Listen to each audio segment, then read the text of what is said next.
Welcome back for the second episode of Wake Up CX. So this week's episode I'm going to do it a little bit differently. I came across an interesting post on LinkedIn this week. Unfortunately I can't remember who wrote it, but it was about the concept of being the smartest person in the room. The idea was suggested that being the smartest person in the room is always the worst case scenario, because if you're the smartest person, you're not going to be learning anything. So it's better to be the person that doesn't know anything. Surround yourself with smarter people and you'll always be learning and developing. It's a pretty common theme on LinkedIn. So it got me thinking, and it became a little bit of a topic for my deep thought across the week. So I'm going to try and unpack my thoughts on it. And then once I've done that, I'm going to ask you to give it a think over the weekend and come back to me with your perspectives on it as well.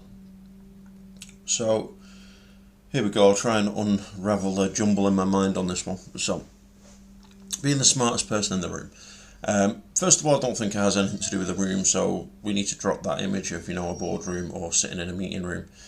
It's in the conversation, the whole conversation. It may be segmented across 12 different people having smaller conversations, but it's about, in the overall decision making process or the strategic planning process, are you the go-to person? Are you the one that everyone turns to as the one that's got the de facto right answer? And in that scenario, I don't think such a thing exists, or it shouldn't exist in a good system. I think if you have the smartest person in the room that everyone is always going to turn to, you're kind of destined to fail, because in my experience, the most robust solutions come from a melting pot of ideas when you put as many different people in there, sharing ideas, challenging each other, and really debating the issues, and positing different scenarios.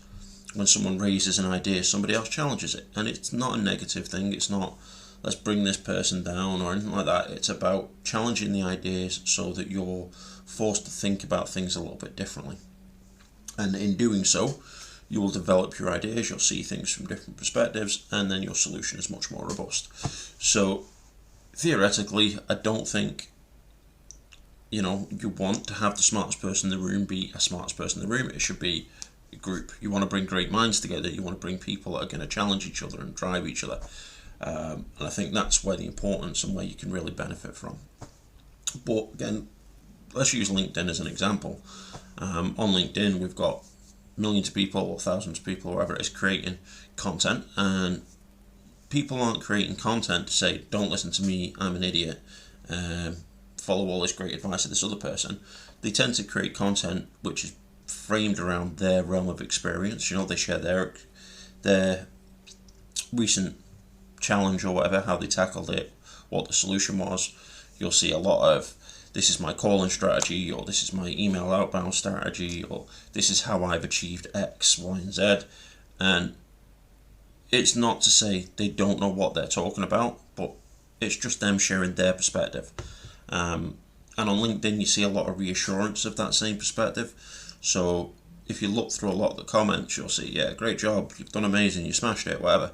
But ultimately, that doesn't really help them. Yeah, it gives them a bit of reassurance, which is always nice to get, but it doesn't help them develop beyond what they've shared. The greatest thing I see on LinkedIn is when you get someone that shares this is how I got a 40% open rate, for example, on my email, and then someone else will come in and go, wait, that makes absolutely no sense. Like, I've tried that and I only got 20%, and then it sort of evolves into a little bit of a conversation about you're in a different situation, you've got a different target market. Your customers are completely different. You've got a completely different ICP. The whole thing, it's worlds apart. So it's not that one solution was the perfect solution. It was about finding the perfect solution for any given topic and any given scenario. That's where you need all these minds coming together, because it's not one person has the answer, because that one person has one set of understanding based on their experiences only. Whereas if you want a robust solution, you want everybody bringing in all these different ideas, challenging each other. That's it. And again, I keep looping on that topic because I think it's so important.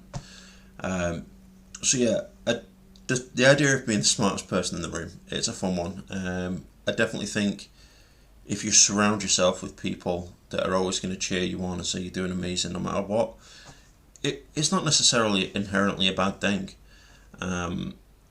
It definitely makes you feel good. You know, it can bring out a little bit more confidence in you. You can start sharing more of your ideas and more of your perspectives a little bit more openly, and it encourages people to speak up. And when you're having those conversations about how do you approach something, having all these people with the confidence to speak up, it's what you need. The problem for me is when they become quite close-minded. So whether or not you're the smartest person in the room or the most vocal person in the room, whatever you want to define it as, if you start to be close-minded to other perspectives, which can happen, I think that's the negative element that you need to watch out for. So I don't think you need to surround yourself with people that are necessarily smarter than you. I don't think you need to be the smartest person in the topic or in the conversation or whatever it is. I think from my perspective, if you want to get the most out of a situation, you need to be in the most constructive environment. You know, the one where people are going to challenge you constructively, you know, not just bring you down. You don't just want them ramming their suggestions down your head and saying this is the right path, this is the way you need to do things. But they need to posit questions, you know, they need to ask, when you've presented a solution, they need to ask you, well, have you considered this? What do you do in this scenario? Have you considered trying it from this approach, maybe? And it's about sharing different experiences. I think that's where the value is. And if we're in an environment that doesn't encourage you to do that, and it doesn't, you know, bring the different minds together, and it's very much this is the person's approach we're going to take, everyone fall in line, I think that's very much a negative environment you don't want to be in. So if you are in that environment, find the door, run as quick as you can. But if you are in an environment where you're supported, you know, you're being developed and you're being valued for your perspective, whether you're a day one employee or, you know, a 20, 30 year veteran, like, if your opinion and perspective isn't being valued or considered at the very least, then that's a very worrying sign. So yeah, I rambled a little bit there, so I do apologise. But it is one of those things when you have a topic that's open for deep thought, that as you start unpacking it in your mind, it will wander off and you'll go down a little tangent. One of the joys of having a one-way conversation with myself right now, it's very difficult to curtail that. So I'm hitting about 8 minutes now, so what I'm going to do is I'm going to stop here and I'm going to ask you, again, have the conversation with your team, with your colleagues, with your family. What's your perspective on it? Should you be the smartest person in the room? What sort of environment should you be looking to place yourself in if you wish to grow and develop as a person? What are the benefits of being the smartest person in the room, or being the absolute, not having a clue about what's going on? I mean, can you extract real value if you don't know what's going on in the room? Do you need to be at a sort of parity with the other people so that you can get the most out of any given conversation? I mean, I'm curious to hear what everyone thinks, so I'll wrap this up a bit early and come back to me with some feedback. Drop me a message, let's have a chat. Keen to hear what everyone thinks. Thanks.